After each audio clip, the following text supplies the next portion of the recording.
I am going to destroy them. So Moshe got the message and he immediately begins to beg God, why would you be angry at your people that you have taken out of Egypt? He then says, what will the Egyptians say? That you took them out of Egypt in order to kill them in the desert?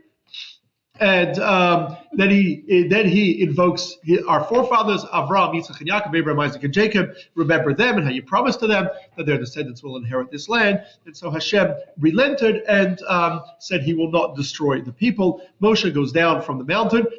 Hashem gives him 2 tablets that Hashem had made. They were engraved with the 10 commandments that Hashem had said to the people. Moshe comes down the mountain, and over there at the bottom of the mountain, Joshua is waiting for him, and he asks, and Joshua says this, it sounds like there's a war going on, something going on in the camp. Moshe says it's no war going on. Moshe knew what it was, right? They come to the camp, and they see the golden calf and the dancing. Moshe gets angry, and he threw down the tablets and broke them. Then he took the golden calf, he ground it up, and mixed it with water and made all of Israel drink it. And then Moshe turns to Aaron and said, how could you do such a thing? How could you make this golden calf? Aaron says, they didn't give me a choice. They didn't. I did it because I was trying to delay them. They wouldn't give me a choice. Rashi says they killed Aaron's deputy, Hur, because he wasn't cooperative. So Aaron says they weren't giving me a choice. I was trying to delay them.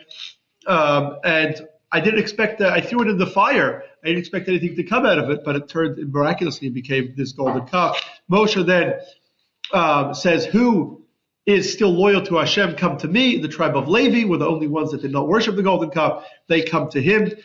And so Moshe then calls on them to punish the people, and they try the people that had worshipped the golden calf. And as a result of both drinking the water and I guess the trials, it says 3,000 people were killed for worshiping the golden calf. So Moshe then goes back to Hashem, and Moshe then tells Hashem that forgive this people for their sin. If not, you can erase me from your Torah. So Hashem says, go back, lead the people. And Hashem tells Moshe, I will send a... and this is Moshe's back on the mountain. He goes back on the mountain to ask for forgiveness. Hashem says, I will not be found among you. I will rather send an angel to lead you because I don't want to lead you anymore. And then the Torah then goes into a very long discussion between Moshe and Hashem, where Moshe begs Hashem that, no, I want you to lead. We want you to lead us. We don't want an angel. So Hashem agrees after Hashem forgives the people and agrees. And then Moshe asks Hashem, show me your ways and make us this unique, make Israel unique from all nations on the earth. And Hashem said, I will do that. I will make Israel unique, and I will show you, I will pass in front of you, and you will see my grace and my kindness. But no one can really see me and live. So you will only see my back, and you will not be able to see me. Very cryptic words, and many commentaries, much Kabbalah is written to try to explain exactly what this means. Hashem then tells Moshe after 40 days up on the mountain to go back down and carve out a second set of tablets. The first tablets Hashem made himself, but the second ones Moshe has to carve out. And then I'll write the 10 commandments again on those second tablets. So Moshe goes back down the mountain, goes back up a third time, and he's over there. Hashem teaches him what's called the 13 attributes of mercy, which are 13 words or phrases that if you invoke them, you all can always invoke Hashem's mercy. We use them extensively in our prayers, of course. We did a class previously about 13 attributes of mercy. And then Hashem says, I'm going to make a covenant with you, and warns them, gives them a number of commandments, gives Moshe a number of commandments, warns them against worshiping idols, warns them against intermarriage, marrying outside of the faith, tells us the mitzvahs, reminds Moshe of the mitzvah that we already been told a few weeks ago of the festivals, keeping Passover and Shavuot and Sukkot, and also about redeeming the firstborn of of every animal and of every person. That first one of every animal becomes a sacrifice. The first one of every person must be redeemed with a kohen. And then it continues to tell us that we have to bring, I'm just mentioning some of the commandments, that we should bring the first fruit of our produce to Hashem, to the temple. And it concludes with the mitzvah of do not cook a young animal in its mother's milk. And then Hashem tells Moshe, before he goes down the mountain, that you must write down these words that I'm telling you in the written document, and then I will give you an oral interpretation to these words.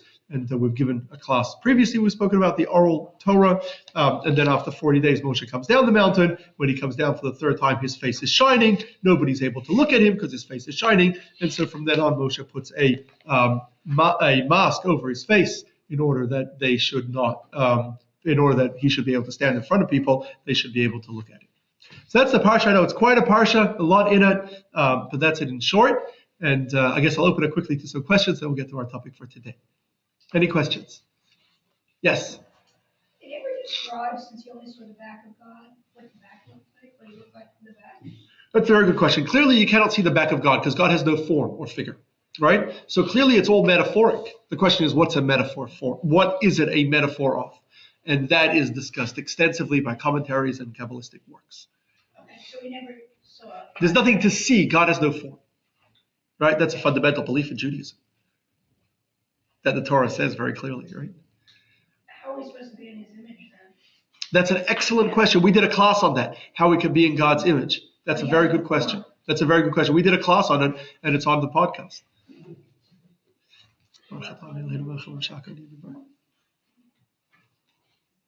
Any other questions? Yes. This will sound rather stupid, but they say there's no stupid question. What made the people become idol worshipers? Maybe I don't quite understand that. Why did they become idol worshipers? That's a very good question, and commentaries address this extensively, and I'm not going to get into it in detail, but simply they just came out of Egypt. They just learned about God. So it's pretty fresh, right? Okay. They were idolaters, just 2 months ago. So they weren't idolaters. I mean, when they were... In Egypt, they were presumably idolaters. Many of them were. Oh, okay. Right? They didn't know about God. Moshe had to explain to them what God was, right? But they were all... They were all descendants of Abraham, Isaac, and Jacob. Yeah. So they weren't necessarily all worshiping their beliefs. Okay. So it's hundreds of years later. They hadn't gotten the memo from Abraham, the concept of... or they lost it over time. Or they lost it over time. Okay. Oh, I never knew that. Okay. All right, so let's get to today's topic. So the one of the mitzvahs, the last of the list of mitzvahs that we have, a short list of mitzvahs in this week's parsha, is not to cook a young animal in its mother's milk. So that is the prohibition of not mixing milk and meat. And so we're going to talk about mixing milk and meat today. The Torah tells us the words, Lo tevashel gedi b'chalev imo. Do not cook a young animal in its mother's milk. The Torah says this 3 times. Once in Parshat Mishpatim, once in this week's Parsha, in Ki Tisa, and once in Parshat Re'eh. Now, we know that the Torah is not meant to be read at face value. You can't open the Torah and say, look, it says this. We don't read the Torah at face value. The Torah is to be understood within the context of our oral tradition. In fact, in this week's Parsha, as I just mentioned, it says, Hashem tells Moshe, I'm going to give you the Torah. You're going to write down what I tell you. And then I'm going to explain to you the context, the tradition that you're going to pass on orally. And so the Torah was never meant to be read and just read as a book on its own, but it's supposed to be read within the context of our oral tradition. And now our oral tradition tells us that there are actually 3 prohibitions here. There is one prohibition not to cook meat and milk together. Do not cook a young animal in its mother's milk. There's a second prohibition, God said 3 times. There's a second prohibition not to eat milk and meat once cooked together. And then there's a third prohibition not to benefit from milk and meat once cooked together. And that's why the Torah says it 3 times. The oral tradition tells us that this prohibition is for cooking any cow, sheep, or goat meat with milk of cow, sheep, or goats, or their animal families. The word gedi should translate, Rashi tells us, as young animal, and it refers to cows, sheep, or goats, all fit in with gedi. Now, why does the Torah say do not cook a kid in its mother's milk? So a young animal in its mother's milk? So Rashi says that was just what was commonly done. And the Torah often brings common examples, or in the Talmudic terminology, diber hakatuv b'hoveh, the Torah brings common examples, and Rashi brings a number of examples of this throughout the Torah, where the Torah brings common examples, but it doesn't mean that the law is limited to that specific thing. It just gives you a very specific example that is more common. And the Torah does that all the time. The Torah speaks about oxen goring. It doesn't mean only if an ox gores. If any animal, domesticated animal gores, attacks someone, it doesn't mean it could be your dog. It's the same thing, right? So the Torah is just giving examples. So here too, the Torah is just giving a common example. Another answer given in the Midrash is that the Torah has no vowels. The Torah itself is just letters, no vowels. So the Hebrew words are lo tevashel gedi b'chalev imo, not to cook a young animal in its mother's milk. The word for milk is chalav, or chalev, because it's adjoined to the next word imo, so it becomes chalev. But there's another word in Hebrew that is spelled with the exact same letters. Chet, lamed, bet, and that is chelev. Chelev means fats. Now, in theory, in the context of the verse, it could read both ways. If it would say, do not cook meat with milk, right, with meat with chalav, then it could read, do not cook meat with milk, or do not cook meat with fats. With its fats. And it could have been read both ways. Our oral tradition tells us it's meat and milk. But by saying do not cook a young animal in its mother's milk, connecting it to the mother, it makes it clear that we're referring here to milk. So another reason why the Torah uses that terminology. But that is clearly what the Torah is forbidding. It is forbidding us from, again, according to our oral tradition, we believe the Torah is given within the context of the oral tradition, that we have a prohibition not to cook meat of a cow, sheep, or goat with milk of a cow, sheep, or goat. The Torah not only forbids us to cook them together, but also forbids us to eat them once cooked together. And the Torah also forbids us from benefiting from this mixture. So that means we cannot benefit from this mixture. We cannot sell it. If you have meat and milk cooked together, you cannot sell it. You cannot give it to your dog or to your other animals. You cannot hire a non-Jew to make it and sell it for you. So in other words, a Jew would not be able to own a McDonald's, right? Because then you're benefiting from milk and meat. We're also forbidden not only from eating and benefiting from it, from actually cooking it together. Even if you're not going to eat it or sell it, you're not allowed to cook it. So you cannot work at a McDonald's if it would require you to cook the milk product and the meat product together. Yes, Ellie? Well, you also have one question about halal. With the Okay. halal, you also have a question, so there's a big issue about that. Maybe it's halal or halal. Now, you say it's not about the deed, but how about the poultry? Chicken or... Excellent question. How about poultry? I'm going to get to that. Very good question. So the Torah doesn't give us a reason why it is forbidden. Some give a reason, such as the Ramban, say, well, the reason is because it would be cruel to cook an animal in its mother's milk. similar to the prohibition of slaughtering a mother and child on the same day. The Torah forbids us from slaughtering a mother and child on the same day.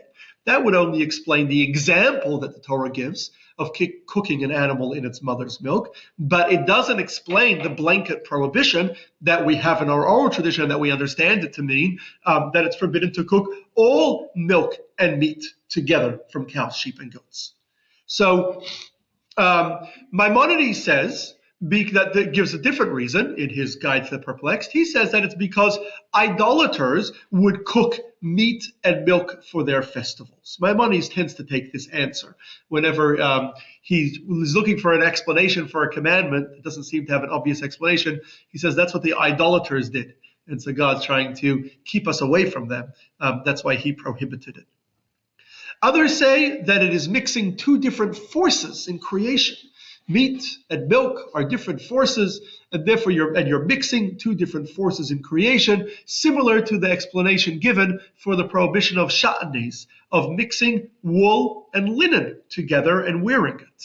Right? We're not allowed to wear a mixture of clothing that has wool and linen. Again, two different forces in creation, and somehow, therefore, it's harmful to mix them together. Ultimately, all these answers are nice, but they really are not remotely satisfactory. Maimonides, by the way, writes that even commandments that clearly do not have reasons, we could still offer reasons if we like. We could and should offer reasons anyway, especially if they will help inspire us and give us inspiring life lessons. But there's clearly no obvious reason. And so the Talmud therefore makes it clear that ultimately we have no reason for this prohibition. The Talmud says, Chidushu, it is a unique rule that has no rhyme or reason. We have no reason for it. And it will therefore fall under the category of chukim, commandments that have no reason. So we've spoken about this before. We once did a class dedicated to why many of the commandments don't make any sense. We once did a class with that title. And there are some commandments that are obvious, common sense, like not killing, not stealing, honoring your parents should be common sense. And then there are some commandments that we know the reason. You keep Shabbat to remember how God created the world in 6 days and rested on the seventh. We keep Passover to remember the Exodus. And then there are some commandments, like not mixing milk and meat, that we have no reason for it whatsoever. Why do you do it? Because God told us to do so. And since he told us to do so, therefore we are going to do it. He didn't bother giving us a reason. And we are expected to follow all the commandments that we don't understand, just as we follow the commandments that we do understand. In the class dedicated to this that we did about why many of the commandments make no sense, and I encourage you to go back and listen to the podcast, we then spoke about how ultimately we don't really understand God at all. And anything that we understand or any reasons we do have for commandments are only for us small humans. But for God, he doesn't need these reasons. What makes sense for us isn't needed necessary for him. And so ultimately, the real reason we fulfill all the commandments is just because Hashem told us so, whether we like them or not. Yes?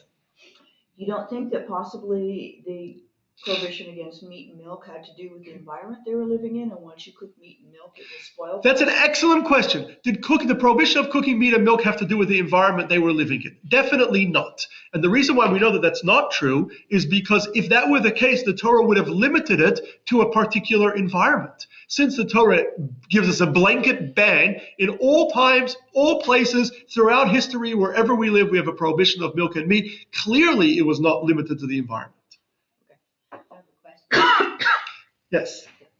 So you said a lot of these mitzvahs are just because God said. Well, I guess that's a lesson in itself, but are any of them to teach us any kind of lesson or? Some mitzvahs are to teach us lessons, and we do have reasons for, but many mitzvahs we do not have reasons for. Ultimately, we do them because Hashem said so. And we did a class where we explained why many of the commandments don't make any sense. We did a whole class dedicated to exactly that subject. Yes? When you talk about the mixing of the milk and meat, you're talking about the cooking together of the milk and meat. Is that the same if milk and meat are separate and they're cold? Excellent question. Is it only cooking? I'm going to get to that. That's going to be our next thing. Very good. Right? What exactly is forbidden? We'll get to that. Yes, Debbie. I was always under the impression that milk is life,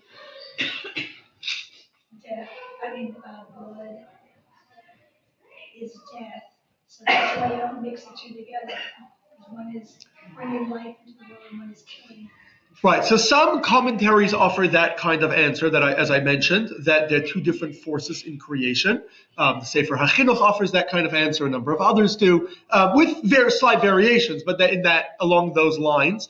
But ultimately, it's not satisfactory, right? We can all agree that that is not fully satisfactory, and ultimately, clearly, the prohibition of mixing milk and not mixing milk and meat falls under the category of a chok, of one of those commandments that we don't really have a really good reason for it. So the Torah only prohibits us from cooking meat and milk of cows, sheep, and goats. However, the Sanhedrin, which is the supreme council in Judaism, in the early days of Judaism, extended many of the prohibitions of the Torah to keep us from ever transgressing them.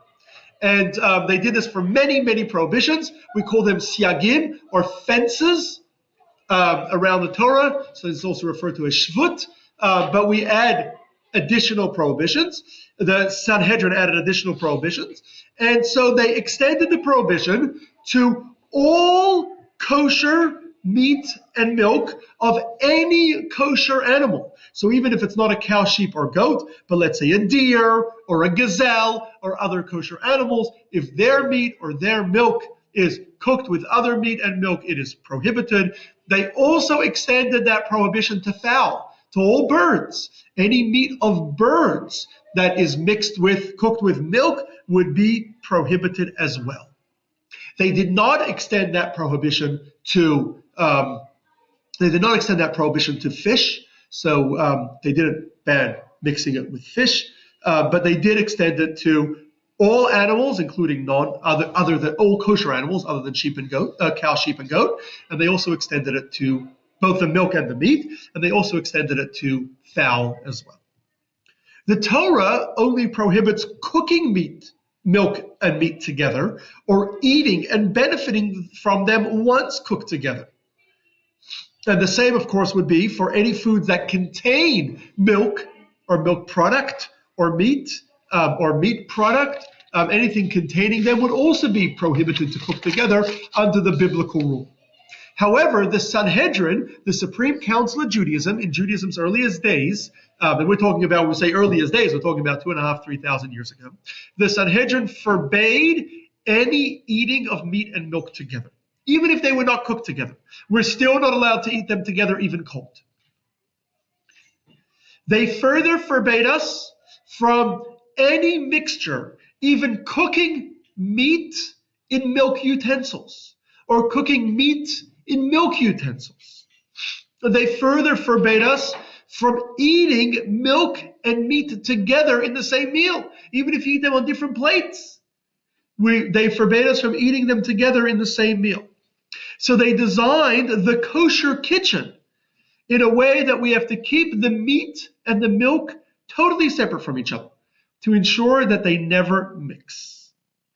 Now, meat and milk may mix with other foods that don't have any of the other in them, right? So meat can mix with other foods without milk. Milk can mix with other foods without meat, as long as they haven't been cooked in utensils designated for the other. Food that is neither meat nor milk is often called by a Yiddish name. We don't have a Hebrew name for it, believe it or not, but we do have a Yiddish name that's now slipped into modern Hebrew, parava. Parava, everyone's familiar with that word. That is it's originally a Yiddish word. It means neither this nor that. So it's neither meat nor milk. The only exception I should mention is that although our sages did not forbid us from cooking fish and milk together, they did tell us not to eat fish and meat together. But that's a separate class. We don't need separate utensils. That's a whole separate class on fish and meat. Yes? I was wondering why is fish Well, because when the sages of the Sanhedrin added to the prohibition, they felt that people would confuse deer meat with cow meat or goat meat. They were afraid that people would even confuse chicken with goat meat. They thought fish was a bit of a stretch. So they didn't prohibit, remember it's a rabbinic prohibition, they didn't prohibit fish. If they would have prohibited fish, then our bagels and lox would be a big problem, right? Yes. Fish are born from an egg, meat is born and suckled. Well, fowl are also born from eggs, but they still prohibited it. Okay. They still prohibited it, even though fowl themselves don't produce milk. They still prohibited fowl, but they did not prohibit fish. When we get to our class on meat and fish, we'll also then talk about milk and fish, because some Sephardim don't eat bagels and lox, only Ashkenazim do. And we'll talk about that then. I'm sorry, I didn't hear the question on the eggs. What was the question? What was the comment? She suggested that fish are born from eggs, but fowl are born from eggs too, and they banned us from eating fowl meat with milk. They did not ban us from eating fish meat with milk. Presumably they felt that fowl is easier to confuse with meat than fish. So that's what they forbade. Again, this is going back to the early days of Judaism. That's what the Sanhedrin, the Supreme Council of Judaism, made, and so we don't really have the ability to second guess them today. Yes, Debbie. What about eggs and meat? Eggs and meat, there's no prohibition whatsoever. Yes, in fact, Sephardim put eggs in their cholent, of course, right? So they have eggs and meat. Eight people, one's kind of birth and one's kind of death. That's what I was wondering. Yes, Marla. The word parv is, maybe I'm confusing it with a similar word, but when you look on a label for what's kosher, it says parv. Does that mean it's kosher? Parv would be neither meat nor milk. Oh, okay. But it's not necessarily kosher. It would only say parv if it was kosher usually. I usually would have a symbol and then say parva next to it. Okay. Yes, Mayor was waiting. So isn't there, or wasn't there a machloket about whether fowl is milk or meat? I mean, is meat? There was a long time ago, but it's long been resolved. Fowl is meat and it's forbidden to eat with milk. Not up for debate. Yes, Ellie. I read somewhere that scientifically, when you mix milk and meat together, it's 2 times cholesterol. They contradict each other and bad for your body. I don't know how. That could be whether the connection between kosher and health is a subject of its own. While kosher might be more healthy, we don't believe that kosher is necessarily more healthy. Evidenced by the fact that we don't encourage non-Jews to do it. Non-Jews can eat milk and meat all they like, and we don't dissuade them from it. If it was unhealthy, we would tell them not to do it too. So, although the Torah forbids mixing meat and milk, there's no prohibition to mix things that taste or look like meat and milk with the other. So if you have something that looks like meat, you can mix it with milk. If you have something that looks like milk, you can mix it with meat. However, our sages forbade us from mixing meat with something that looks like milk, or mixing milk with something that looks like meat, because of marit ayin, the appearance of sin. Our sages forbade us from doing anything that appears like you're doing the wrong thing. For example, the example brought in Shulchan Aruch in the Code of Jewish Law is one would not be able to eat meat while drinking a cup of almond milk, because it appears like you are eating meat and milk. However, it adds over there, if it is clear that it is a substitute, for example, if you put almonds there next to the almond milk to make it clear that this is almond milk, then it is okay.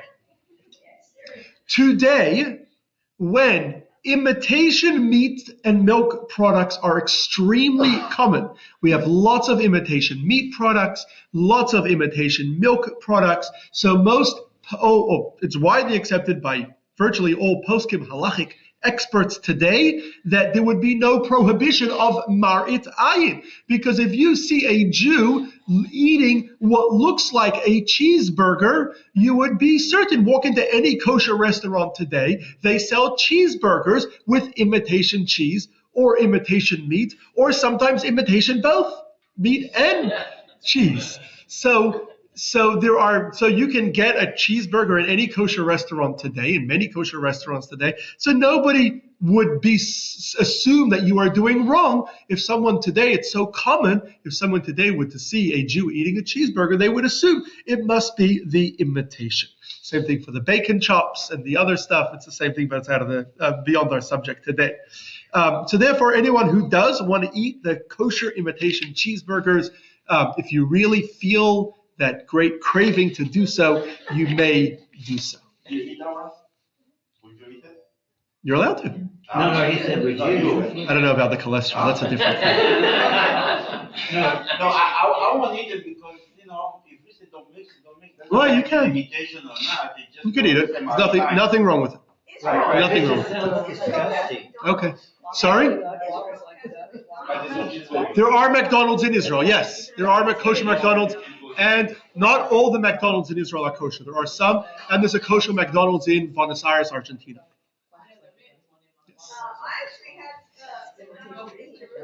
Yes, there's kosher McDonald's in Jerusalem. So let's keep going. So for a kitchen to be kosher, if you have a kosher kitchen, and we once did a class a couple years back about the kosher kitchen, where we spoke about what it takes to make a kosher kitchen. But for your kitchen to be kosher, first you have to make sure you don't bring any non-kosher ingredients into your kitchen. If you bring non-kosher ingredients into your kitchen, it will make your kitchen not kosher. But even if everything in your kitchen is kosher, still there are two ingredients that if they mix, it makes your kitchen not kosher: milk and meat. So you need to keep your milk and meat separate. That means that anything used for meat cannot be used for milk. Anything used for milk or dairy products cannot be used for meat or meat products. So that means that you need to have separate pots, pans, knives, and all other cooking utensils for meat, and separate pots, pans, knives, and other cooking utensils for milk, assuming that you cook both milk and meat. A lot of people don't cook meat or don't cook milk, then you don't need both. But if you are going to cook both meat and milk, you need separate cooking utensils, completely separate for meat and completely separate for milk. You also need separate dishes and separate cutlery for milk and for meat. The same would be for almost any modern kitchen appliance that is used to prepare your meat and your milk. You would need two ovens, one oven for meat and one oven for milk. Ideally, you would need two dishwashers, or you could wash your dishes by hand, but if you want a dishwasher, you need two dishwashers. Ideally, two microwaves. Ideally, two food processors. Again, if you're going to use them for meat and milk. Could be you don't put any milk in your food processor. I don't know what you make, what's in your recipes. Could be you don't put any meat in your food processor. So you would need two sponges. Very good. So now you have an option to use some of your appliances just for parava. You could use your appliances. You could decide to use your food processor or your great knife set just for parava, and don't use it for meat or milk at all. And then, as long as you don't touch meat or milk with it, then you could use it for anything that is not meat or milk. Stove tops, though, technically could be used for both meat and milk, because if anything, firstly, it doesn't touch the fire directly, doesn't touch the food, directly, and anything that drips out on the stove, on the grates, will be burned by the fire. The fire will just burn any remnants. So you have nothing to worry about with your stovetops. So you can theoretically have the same stovetops for meat and milk, but you should be careful not to cook your meat pots next to your milk pots at the same time, because they will likely sprinkle on each other and one will render the other non-kosher. We can use the same sink, but here you have to be careful because the meat and milk cook together when you make them hot. So you cannot use meat and milk together in the same sink while hot. So if you have meat dishes in your sink and milk dishes in your sink, and you turn on your hot water, then and make it very hot, then you will cook them together. You cannot do that, even if it's just a drop. So you can use the same sink. Most of us don't wash with boiling hot water, but use warm water. That's fine. But you've got to make sure that you don't use hot water on both of them together. You can use the same counters. That's fine too. But you should be careful not to put down hot meat dishes and hot milk dishes on the same counter. You can put, but usually we don't put our hot dishes straight on the counter regardless, right? You put something underneath, a mitt or something underneath. So now you can use a single fridge and freezer because the meat and milk, no reason for them to touch over there. Just make sure that they don't touch inside the fridge or inside the freezer. If they're closed, if they're sealed, as long as they're not touching each other, that is fine. When we eat on our table, we should have separate tablecloths or separate placemats for milk and meat. We're also not allowed to eat them together in the same meal or even have them together at the same time on the same table.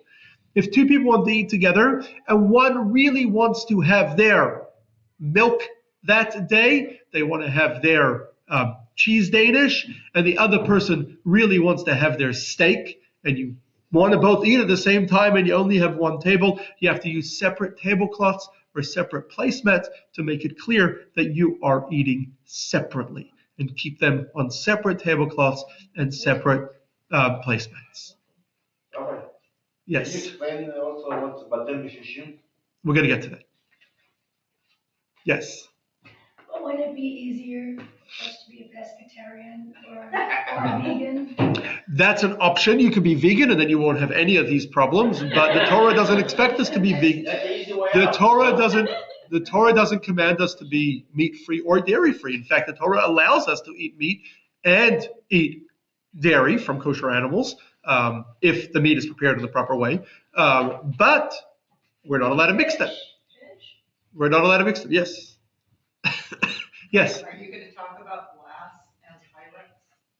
I'm not going to get into the details of koshering your kitchen today. We did another class on koshering. It's a subject of its own. Okay. Yes, ma'am. When you mentioned stoves, the gas stove burns stuff off. But what about the electric stove that has the glass top? It also burns stuff off. It gets just as hot. You're just as good. So not only do we not eat meat, milk, and meat together, and as we just said, we should not eat them in the same meal. So if you're in one meal, you should not eat them. We also don't eat milk after eating meat.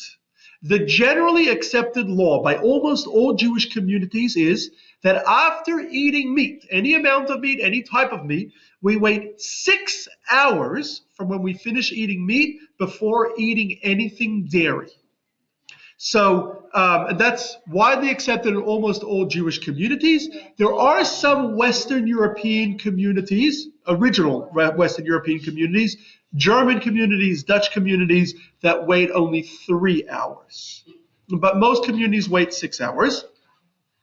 And for that reason, Jews generally didn't eat meat for breakfast or lunch. They still don't, the kosher Jews, because even though it's pretty common for those that are not kosher, but they don't eat any meat for breakfast or lunch, because if you eat meat in the morning, you cannot have your coffee with milk for the rest of the day, right? So they only eat meat for dinner, and that's widely done by most kosher Jews. There's no prohibition. You can have your meat in the morning for breakfast if you really like. If you like having your steak in the first thing in the morning, you can do that. And then you just have a creamer instead. Have your almond milk with your coffee. So now, after eating dairy, you are allowed to eat meat. You're not allowed to be in the same meal. You also should rinse your mouth after eating dairy before eating meat. However, you don't have to wait. There are some that have a custom to wait either a half hour or an hour after eating dairy before eating meat, based on the Zohar. According to some opinions, if one eats hard cheese that took 6 months to harden, they should wait 6 hours after eating it before eating meat. Now, today, very few cheeses take 6 months to harden because today we use all sorts of chemicals to harden the cheese very quickly. And so there's very few naturally made cheeses sold in the store. And so there's some debate among halachic scholars today as to whether that rule of 6 hours would apply to modern cheeses. And after you eat pizza, whether you have to wait 6 hours or not. So there's a big debate about that. So what happens when the meat and milk get mixed up? So because both meat and milk are found in a kosher kitchen, accidentally mixing them is somewhat inevitable. In every kosher kitchen, at some point, someone's going to mix up something with their meat and milk. It's just going to happen because they're both in the same kitchen. And as a result, it's rare for people that keep kosher to bring non-kosher food into their kitchen by mistake. They do, it happens once in a while, but it's rare. But mixing up meat and milk that are both there in the kitchen is pretty easy to do because it's all right there, especially if somebody who's doesn't know the kitchen well, maybe a guest, or you did something absent-mindedly. And so most kosher questions people ask the rabbi, and I can tell you this from experience, involve accidentally mixing meat and milk. Now, thankfully, our sages designed the kosher kitchen in a way that if one generally follows the rules of the kosher kitchen, it's almost impossible to trafe your kitchen, to ruin something in your kitchen. Now, if the actual milk and meat mix themselves, say you poured a cup of milk into your chicken soup. Why you would do that, I don't know, but let's say you did that, right? Then you'd have a real problem. But what if you just poured a bit of milk into your chicken soup? So here we have a rule, what we call batel b'shishim, which means that if there is 60 times as much chicken soup as you poured in milk, then the smaller item becomes irrelevant and we don't worry about it. It won't change the taste, it won't impact it in any way, and it's irrelevant. So if you have 60 times you pour in a drop of milk into your chicken soup and you have 60 times as much meat in your chicken soup as the milk went in, then it's okay. If it's less than 60 times as much, then it's a problem, and you're going to have to throw out the chicken soup as well as the pot that it was cooking in will have to be kosher. Thankfully, though, it's pretty rare for people in a kosher kitchen to mix up milk and meat, pour milk into their chicken soup. That doesn't usually happen. What's more common is that people mix up the utensils. So this is a real common thing. Someone accidentally pulls a spoon out of a drawer absent-mindedly to stir their chicken soup or their goulash or whatever else they're making, and they look at it and, oh no, I took the wrong spoon out. I took the milk spoon out. What do I do now? You call the rabbi. That's what you do. So You buy me one. So in those instances, it's very hard to ruin your soup. Here's a couple rules that will save your soup. Firstly, almost certainly, the soup will be or your goulash will be 60 times the size of the spoon. Spoons are actually very small. How do you know how big your spoon is? Very simple. Fill up a cup of water to the very, very top. Put it inside a measuring cup. Then take your spoon and put it inside the cup of water and see how much water is displaced by putting your spoon in. It will be a very, very small amount. So your spoon is actually, its mass is very, very small.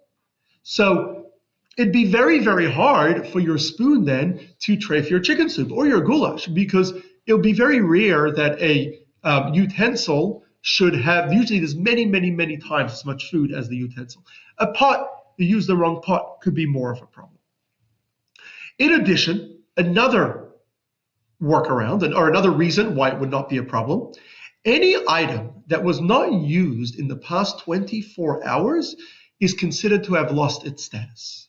So if you have a milk pot or a milk spoon that wasn't used for the last 24 hours, then you assume that then after 24 hours, it's not considered a milk pot anymore.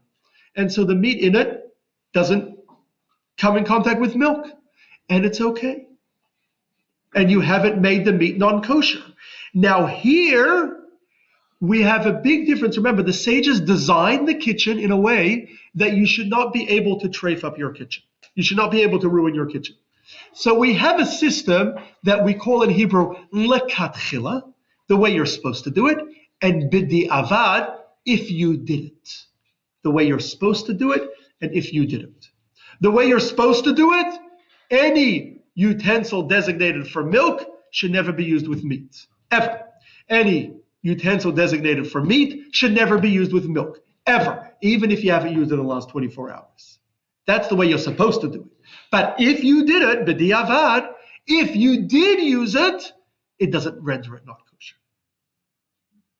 So if you did use it, but you haven't used that utensil in the last 24 hours, it doesn't render it not kosher. Now, what if you don't know? You say, I used a spoon last night to mix my coffee, but I'm not sure which one it was. How do I know if it was the same spoon or not? So the rule is, stam kelim einam b'nei yoman. Most utensils in your kitchen were not used in the last 24 hours. Almost all utensils in your kitchen were not used in the last 24 hours. You use very few utensils in your kitchen on an average day. You wonder why you have so many, why you need so many drawers. But you use very few of them. And that's certainly true today. It was true in the days of the sages when they had much less utensils. And so therefore, you can assume, unless you know with certainty that you used that spoon or that pot in the last 24 hours with the meat or the milk, you can assume that it wasn't used. And so therefore, it would be considered not kosher. It would be still considered, your soup or your goulash would still be considered kosher. You would not render it not kosher. So now, what happens if you put your cheese sandwich on a meat plate? So if the sandwich wasn't hot, then all you have to do is rinse the plate. According to halacha, taste can only transfer, or the substance of food only transfers into the utensil only if it's hot. If it's not hot, and hot means too hot to touch. If it's not too hot to touch, it doesn't transfer. So if you put something cold, like you put your goulash on your milk pan, and you're about to start frying, and you realize straight away, oh no, what did I do? And you quickly pick it up and take it off the fire, touch the pot. It might not yet be hot. If it's not yet hot, you just put it on the fire this moment. If it's not hot, then it's okay. You haven't done anything. So because of all these issues, and there's many, many, many more, and they're somewhat complex, when a person messes up their kosher kitchen, best thing to do is call the rabbi because the rabbi should know the intricacies of the kosher laws. That's the rabbi's bread and butter. That's what we do. And that's what we get paid for. But not with And Not with me. right, not with me, right. That's what we get paid to do. Most of the time, 99% of the questions that I get, it's all fine. You're okay. Just don't do it again. So it's usually okay. Again, our sages designed the kitchen in such a way, brilliantly in such a way that it's really, really hard to trafe your kitchen or to make your kitchen no longer kosher. Yes, Marla. Many, many years ago, I worked at the Jewish Home for the Aged, and the vast majority of workers were not Jewish, knew nothing about it. And it was foolproof. Anything with any silverware with, for me, had a punch in it, and it didn't matter what the utensil was. The dishes were either they were brown for me, or they were blue for milk. And, it was virtually impossible, no matter how little religion you had, to mess that up. Excellent And point. Everybody respected it, because part of the orientation temptation when you became an employee was that number one rule is, keep the kitchen kosher. So excellent point. You should have very, very distinct, different utensils. One color for milk, one color for meat. Make them very distinct, and that way you don't get mixed up. Excellent point. And that should be even for yourself in your own kitchen, certainly for a commercial kitchen.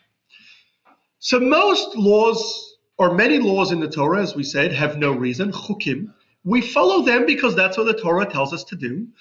The laws of kosher, most of the laws of kosher, just as the not mixing milk and meat, are really laws that we don't know the reason for them. Hashem told us to do it. He told us to do it, so we have to do it. We're committed to keeping the Torah's commandments.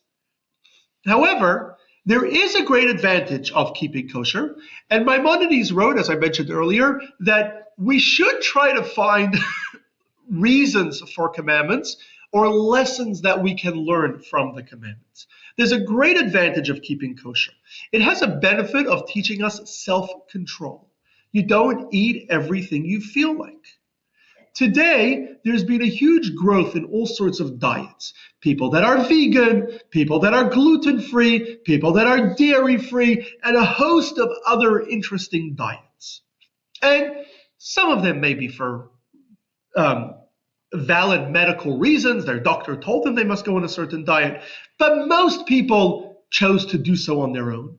I believe that the reason why people choose diets, despite whatever reason they actually may tell you, is because today, and diets are only common in modern times, today we have huge food choices. Go into any supermarket, see how many things there are to choose from. Even from each thing is like thousands and thousands of items. What are you going to eat tonight? How do you choose, right? There's so many different things to choose from. Or go into a restaurant, right? They have a menu. There's like 50 different things. What are you going to choose, right? How do you choose which one you're going to want? So people help discipline themselves. People prefer to be limited. People prefer to be controlled. I can't eat this. I can't eat that. It's a more secure, more predictive form of life. I go into the restaurant. I know I only take the vegan menu, or I only take the gluten-free menu. It only gives me one or two items, right? It makes life a lot easier. There's an advantage to that discipline. In a way, it makes us more disciplined and more organized people, more structured people. So the Torah gives us that control by limiting what we are allowed to eat. The Torah gives us that control. So we have to become very aware of everything you put into your mouth. You don't just eat whatever you see. Someone gives you something and you just eat it. You got to check. Is it kosher? Where did it come from, right? My kids know. If someone gives them food, they have to come to me and they have to ask, is it kosher, right? They want to know. They'll go to their mother and ask, is it kosher, right? The younger ones, they don't know yet themselves, right? They always ask. So it doesn't matter what someone gives them. You can't just eat a candy because a stranger gave it to you. You got to first ask, is it kosher? So it gives us a certain limit to our diet. But not only does the Torah limit which foods are not kosher, even among the permitted foods, milk and meat, that on their own we are allowed to eat, the Torah warns us against how we prepare our foods. So not only are we careful what we eat, we're also careful how we make our foods, being very careful to keep the dairy distinct, to keep the meat distinct. So it helps us really learn this strong sense of discipline. Children can learn it from a young age if they're keeping kosher. And it's really something, a sense of discipline that we can take to other parts of our lives. Don't just eat anything. Don't just make anything. However you want, there's rules to how you do it. You've got to know how to do it. You can't eat everything. You can't put in any ingredient. Those ingredients are not kosher. Those ingredients include milk and meat, right? Today, when you look at a recipe, the first thing you got to check is, are all the ingredients kosher? Do the ingredients include milk and meat? If they do, can't eat it. It's too bad. Now, about a century ago, when most of our grandparents came to this country in the early 20th century, the vast majority of Jews in this country, and there were millions of us that came then, kept kosher. And that is evidenced by the dozens and dozens of kosher butchers there were in any city, including here in Los Angeles. There were dozens of kosher butchers back in the 1920s, 1930s. The vast majority of Jews kept kosher and only bought kosher meat.